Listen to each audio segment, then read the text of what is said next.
one-on-one, as opposed to, me spending an entire hour sitting through that meeting. So this is something that I consciously do.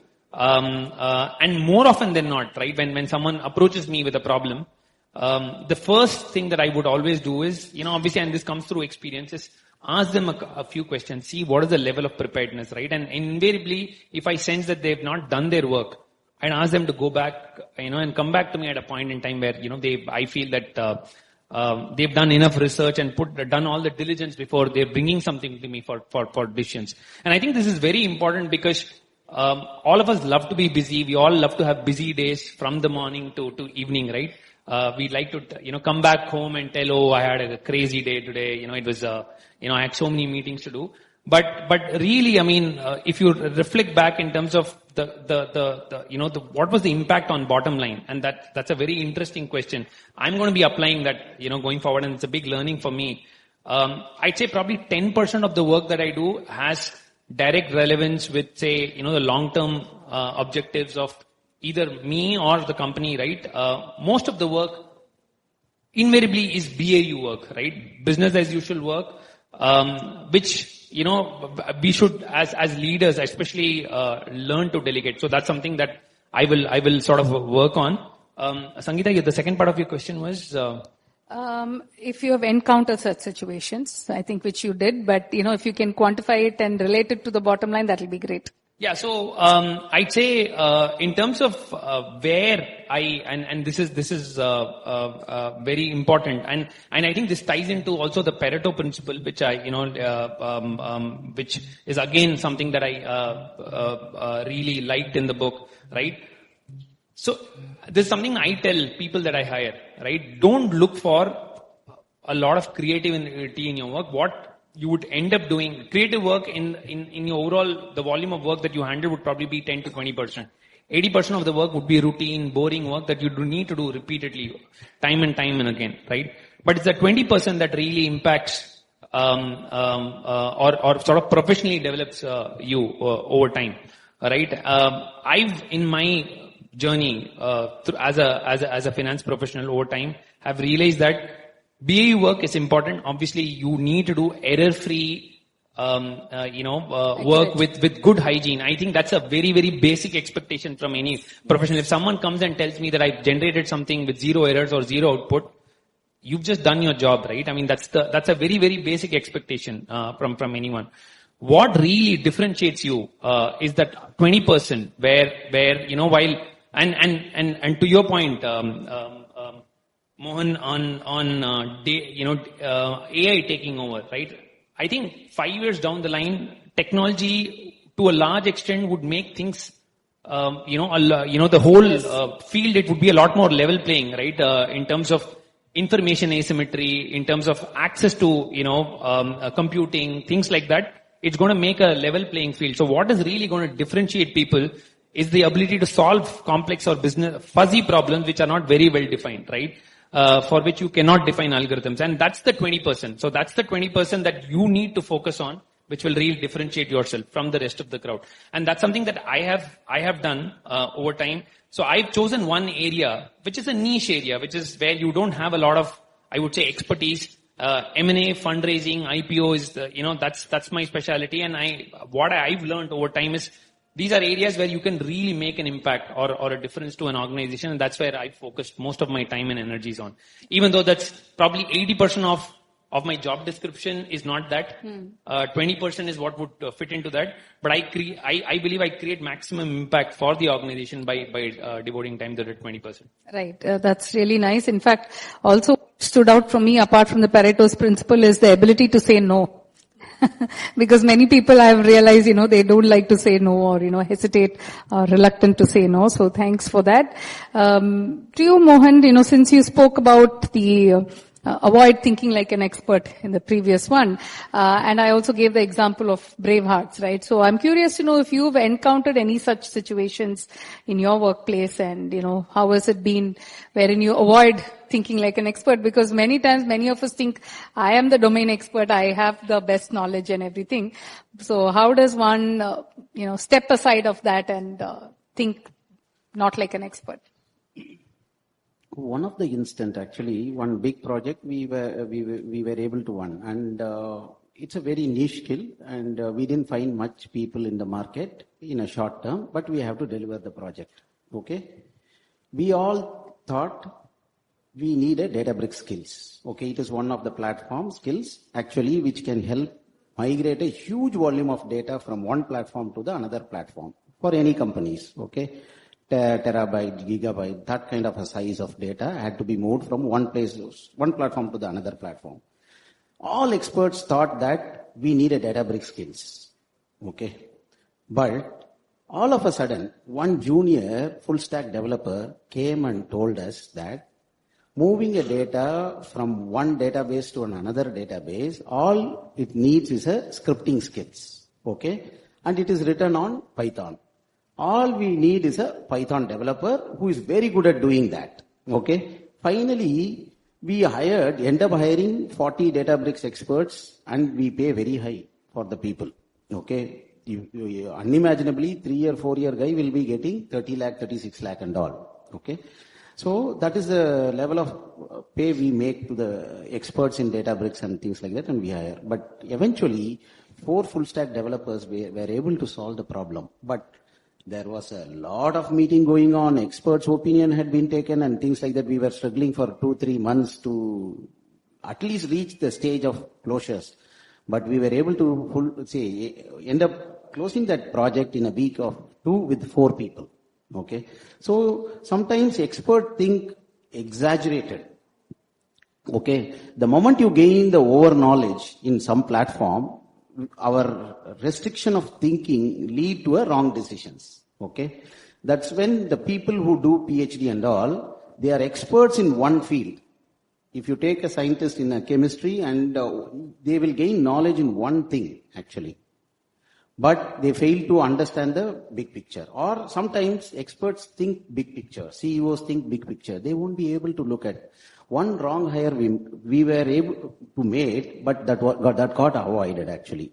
So it's a top-down approach we have taken. We had to hire one senior person. Okay, CEO decided, let him go through his reference and all those things, and he got a couple of candidates.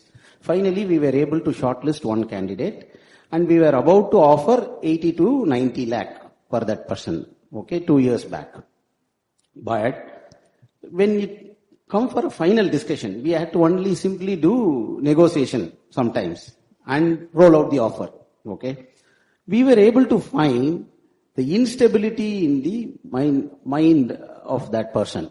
Okay. Because he had a employment break in the past 3 years back. Okay. But he was not able to decide on certain scenarios when we were able to throw. That is when all management people, juniors here, freshers here, you should dare to throw a lot of questions to the candidate, pull out the real story in them, what has happened in the past, how they were able to successful or they failed in a scenario. Okay. If you have a fear of asking questions, you will miserably fail in your profession. So you volunteer to do a lot of questions and pull out the real story in them. So then we finally avoided that candidate, and it came true actually. Other company had to hire him and he had to quit the company in 6 months, and which we came to know later. Okay. And that time only the top management has a realization, okay, we actually would have made a wrong hire, and it would have actually cost us heavily. And we would have wasted time, more than cost, time wasters. So this is one of the things which we have learned, and the principle applies here. Right. Nice. Thanks for sharing that practical example. To you, Rajan, what are your thoughts on, one of the mental models is finding your own flaws, right? So what are your thoughts on that? And, I would like to hear your perspective on everybody has blind spots. So how do you think one can overcome the blind spots? Because that's what your flaws are about, right? Yeah. This specific principle on finding your own flaws is sort of ties back into one of the things that I did speak about, where you have to be self-critical of yourself, and also a lot of times peer reviewing helps in that, right? I think I'd like to go back to the peer review principle. I think that is a big aid for you to see the mirror, or for people to show you the mirror. I've actually used it, several times, right? And one of the things that in fact, whenever I sit down for my appraisal, right? And more recently, my appraisals are done by, the CEO of the company, right? And we, invariably, of course, we speak pretty much every day on several things. But once a year, I do tell him that, this is one session where I'm not going to talk. I'm going to listen to you talk, and I want to hear about the years that's just gone by, right? And please dedicate the first half an hour of that conversation to things that I could have done significantly better. So I don't start off by saying, what are the things that didn't go well, or what did I do wrong, as opposed to asking a question around how could I have done things better. And that's generally the way I start a conversation. While I do send him a very detailed document in terms of what I've done, what have been my accomplishments, but I also send him a document which contains things that I've not done well, according to, in my own view, right? So I think finding your own flaws, I think it's very, very important for us to periodically look at the rear view mirror, right? Because we are all so focused on looking ahead on things to be done. But the journey that we've sort of made and the paths that, we've sort of crossed already, it's very important to keep reflecting back. And not just that, I also take surveys very, very seriously. That's one thing that as an organization, we lay a lot of emphasis on. In fact, a lot of the business leaders within the organization, close to about 30% of the variable pay is linked to customer feedback, right? Feedback that they, it could be delivery related feedback, it could be servicing related feedback, right? And therefore, as from a culture and a DNA standpoint, feedback is something that is very, very taken very importantly. And surveys, again, I love filling up surveys. I never miss, whenever there's a request for a survey, I'd be one of the first people to turn in the survey, right? And likewise, for my team, which is the finance team, again, every quarter, we actually send out a survey to all our stakeholders, getting feedback in terms of what could we do better, what are the areas that we've not done well, right? So I think surveys are an excellent tool for professionals to get feedback. Because it's also, in some sense, and please run anonymous surveys, because, when you run surveys where, the username is actually reflected, people are hesitant to give feedback. So anonymous feedback is an excellent way for you to reflect on things that you need to. In fact, some very interesting and startling revelations come through when, and this is especially after the appraisal season gets over, we run a survey, right? So people's concerns around compensation, people's concerns around being valued, right? Their ideas being taken, seriously, right? All of those things come to forth and, to the fore, and these help you, improve, the work that you do. So I would say that's, taking surveys and taking feedback constantly is probably my way of, reflecting Definitely, on your own I flaws. think that's very nice. And if I were to add on, I think a feed forward also will be a good thing, instead of just waiting for a feedback. Yes, I think that's a great way to work around your blind spots and see how you can get better at what you do. To you, Mohan, I think will be the last question, and then we'll throw it open for Q&A. So, the last is about the Parkinson's law, which is very occupied. Whatever space is there. If you can do a task within 1 hour and then 5 hours for it, you take up all the 5 hours. That's quite human. I mean, many of us, so what have you experienced there, and any thoughts that come to your mind?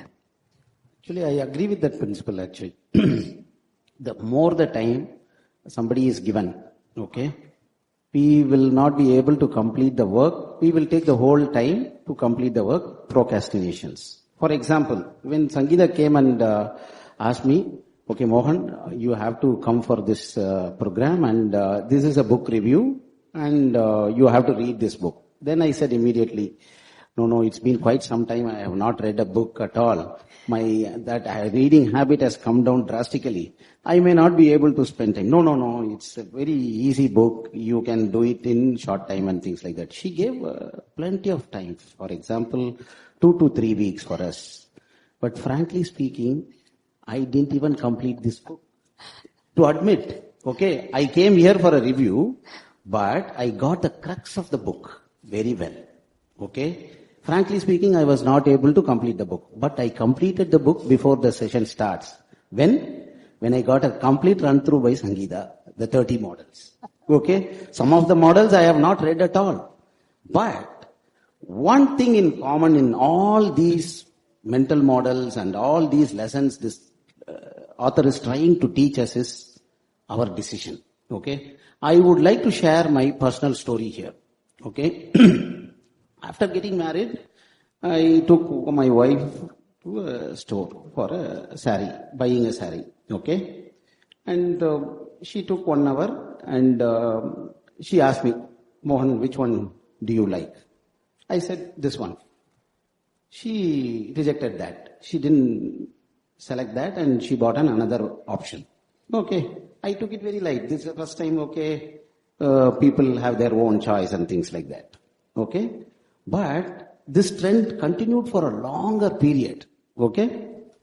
So, one day I said, she was again asking me, okay, hey Mohan, why don't you select one?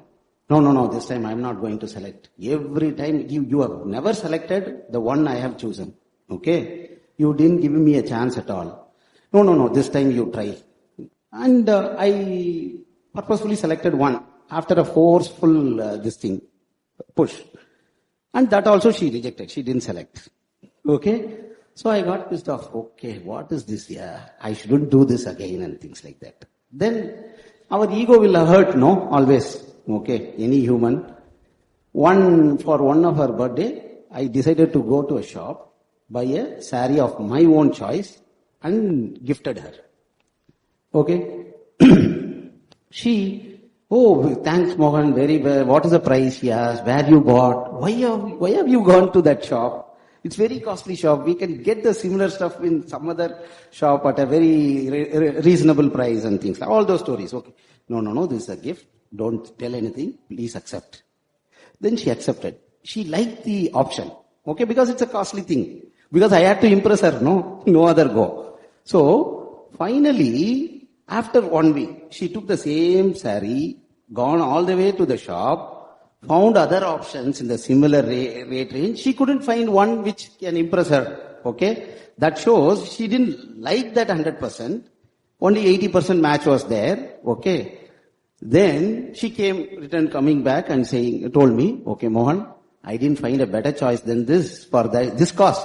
So I have no other go but to accept this thing. Okay. Then it made me realize that as a person. So, one of the model mentioned here is, you have to introspect yourself what you are potentially high capable of. Otherwise, you have to seek the help of the other people. Okay? But when I introspect myself in this case, okay, whenever I go for my purchase, okay, with friends and with other people's choice only I accept. I never do my choice. That means, as a person, I am not good at choosing something.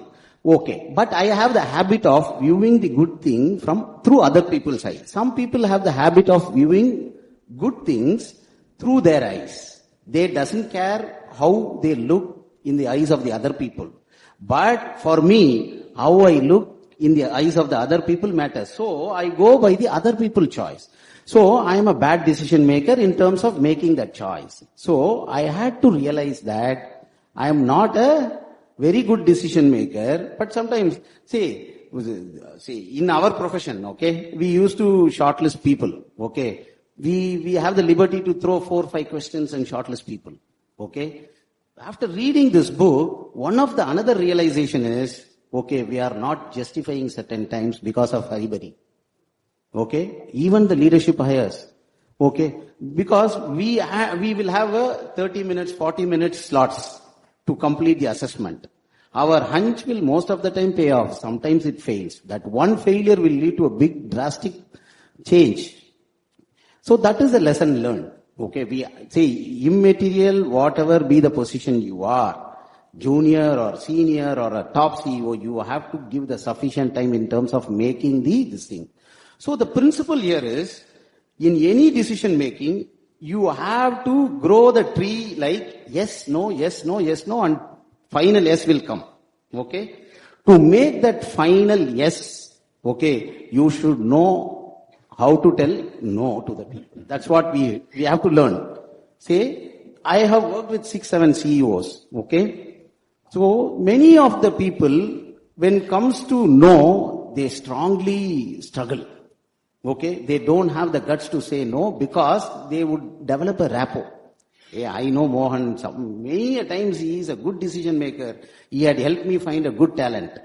But people should always question why you are actually sometimes blindfoldedly people will select the resources. That is wrong actually. So there is a related question since you're talking about that. Kana Reddy from E-Road has asked this question. He says specifically to you, can you share a situation where a particular mental model significantly influenced your decision-making process in human resources? Okay. Say, one of the model which actually influenced me very well in terms of selecting a resources, okay, the bias principle. Okay, we always bias towards, okay, hey, which actor you like? I had the tendency to ask this. Okay, if he says some known actor, which there are like-minded people, we tended to select those people. We didn't even ask their capability matrix, potential, skill matrix and all those things. But in this model, okay, whenever you do a data analysis, you have to have a JD in hand and what is the competency matrix, what is the skill matrix required for this particular position. If somebody had to fulfill these positions, good decision maker is required. Because this, if somebody wants to expert decision making, this, for beginners, definitely this book is advisable. Okay. Quick decision making. My CEO used to decide on 60 lakh hires just like that. Sometimes for 6,000 decision, he may take 6 days or 7 days like that. I have seen this. So, when I introspected, why he is able to make such a quick decisions? We will go with a lot of data analysis and other points to impress him. We might expect 10 odd questions. But he will say, okay Mohan, go ahead and hire this candidate. No problem. But for 6,000, we have to send multiple reminders and get that. Okay, the model which I liked is important, urgent. That fourth. Very, very important. Whatever be your experience, you have, whatever, any, everyday action, if you analyze the important, urgent, it will save lot of time, lot of cost. Okay? That is the one model which we have to apply in hiring as well. So what is very important in this hire? What is, in hurry-burry, we should not hire anybody. That's the learning. Nice share. Thank you. Rajan, to you, the Raja from Pondicherry is asking this question. How do you apply mental models to financial planning and analysis at Latent View to ensure long-term success?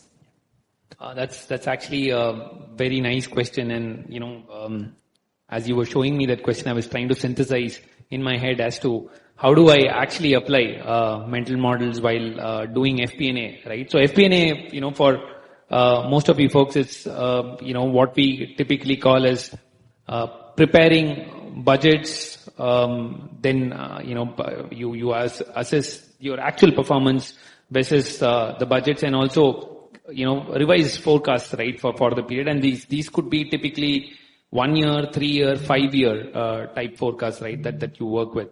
Now, in terms of our annual operating plan, when we actually sit down to prepare the annual operating plan, this is something that I can talk about, right?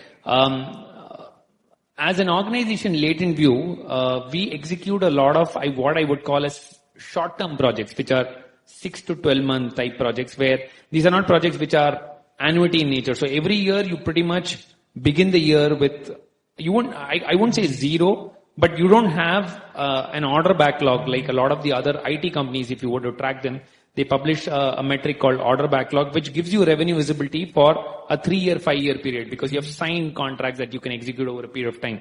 So that 40-70 principle, as we were just talking about, right?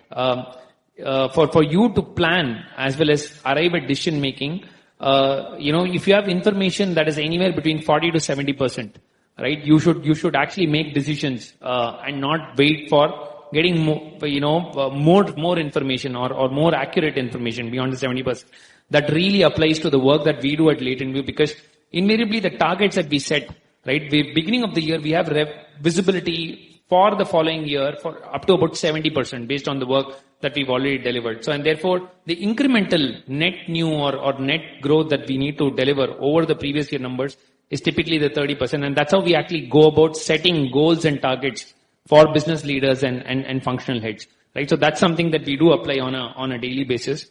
But applying the Pareto principle, right, which is again a favorite of mine, the 80-20, right? If I were to look at the expense lines of my organization, right, because a CFO ultimately, while you can enable growth, you can't deliver growth. But the one thing that you can definitely control is the cost, right? And that's what profitability is most often a metric that a CFO is tasked with. I can safely say that the one line of expense that gets the most debated and most reviewed is the expense that we do on the sales and marketing side, right? Because that is typically about 15 to 20% of our overall spends. And that can make or break, the company, in the sense that we can actually, whether we deliver our numbers or we don't deliver our numbers, right? It really depends on the effectiveness of that S&M spend, right? Because the sales guys are the ones who finally are going to go and sell, right? And marketing in a lot of ways enables and generates leads for the sales guys to then go and close, right? So that 20% spend that we actually do is the one that gets reviewed the most and also discussed and debated a lot, right? So we spend a lot of time in that 20%, which then ensures that we actually deliver on the organizational growth. Lovely. I hope that answers the thing. Nice share. Mohan, to you, which is effective in evaluating and selecting top talents, and how have they shaped your approach to recruitment? When you select a top talent, you have to look at the business orientation. Okay, not everybody directly fits to the business as well as the culture of the company. Okay, so one wrong hire at that level will lead to a lot of problem in the company. Okay, so especially the culture of the company differs drastically. Okay, for example, one of my experiences, I worked for a company 14 years. Okay, it's a completely work from office company. Okay, the company in which I am currently working is completely remote. So mindset changes drastically. Okay, the way you speak, the way you communicate. Okay, see, and those companies, they say the culture, the top people are from US. Okay, their thinking power is different from the Indians' way of thinking. Okay, everything is black and white. Okay, no ifs and buts there. You have to be very straightforward in decision making and things like that. The model which proposes is data analysis. Okay, how are you going to analyze the data? How speed you are going to equip to the work culture of the company matters a lot. Otherwise, your survivability will be a very question mark. Okay, you can't survive in this world. Adoption is another key thing. Okay, for everything, data matters. You should have an eyes and ears open. Okay, when you are in remote, it is highly difficult. Okay, and when you deal with techies, prominently, see, most of the people here are management people. When we deal with techies, their mindset is entirely different. Okay, they are from a different world. Okay, so their thinking power is different, and we cannot actually. So, and the younger generation today. Okay, that is another key thing. So we have to adapt to the changes of the generations, and culture adoptions is very, very key. Okay, so data introspections, personality introspections, and adopting to other people's personality. Whom are we speaking with? What kind of a person he or she is? Very, very important. Okay, otherwise one wrong discussions will lead to a drastic change. Sure, nice. So we have to watch our words and watch our analysis. Go with the data points before talking to any meetings, any discussions. Yes. That is clear. You've been stressing on data, and the last question we have, because of lack of time, is Rajan, to you. There's a specific question. What mental models do you use to identify and create value in complex financial transactions that you have contributed to the growth of Latent View? This is actually a really interesting question, and the moment it came, what occurred to me was an acquisition that we very, very recently concluded upon. This was an acquisition that I was front-ending for the organization, because I also lead corporate development efforts along with a team which runs these initiatives.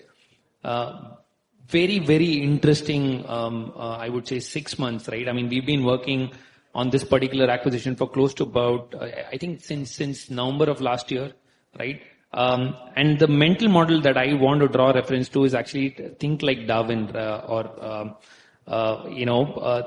thinking what your opponents are thinking, right? Because in this particular transaction, one of the things that I had to front end was handle negotiations on valuation as well as the entire transaction structuring with the founder of this other company, right? Which is, of course, probably in terms of size was probably about 1/8 of our size. So much smaller company. But again, you're dealing with an entrepreneur who's built a business, right? I mean, and for him to sit across the table and negotiate with a CFO, for instance, who's not a founder, right? For him, he's someone who's built his business grounds up, right? So one, you have to put yourself in that person's shoes, and think as to what is he thinking, right? What are the arguments that he's going to bring up when, obviously a lot of these, back and forths happen on email, but then eventually, problems get resolved when you get on a call and talk one-on-one, right? And a lot of times before getting into those conversations, I would actually visualize as to what is he thinking, what is his thought process for each of those aspects, and I think that really, really helped, right? And I did, in fact, once the deal was done, and there were points that he considered, there were points that I considered, right? But when we sat down for a drink after the transaction concluded, and we spoke about things that worked in our favor and didn't work, both of us realized that we were actually role playing and we were actually putting ourselves in the other person's shoes. And I think we had developed such a good, I would say, image of each other, right? As to how we'd behave or how we'd want to counter each other.